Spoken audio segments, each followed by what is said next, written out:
দেখো আমি প্রথমে ফুলটাকে কিভাবে পরিষ্কার করছি। পেছনের পাটটা আমি এইভাবে কেটে ফেলে দেব।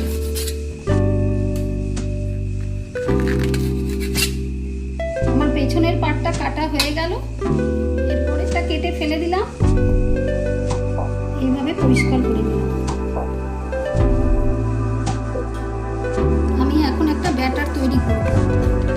প্রথমে বেসন দিই 2 চামচ, 3 চামচ, 4 চামচ। এখানে আমি আতপ চাল বেটে একটা ব্যাটার তৈরি করে রেখেছি, সেটা দিয়ে দেব। এর মধ্যে সামান্য গোটা জিরে দেব, সামান্য কালো জিরে দেব, অল্প নুন দেব, অল্প চিলি ফ্লেক্স দেব, দিয়ে এবার অল্প অল্প করে জল দেব। এরপর ভালো করে বিটার দিয়ে মিক্স করে দেব।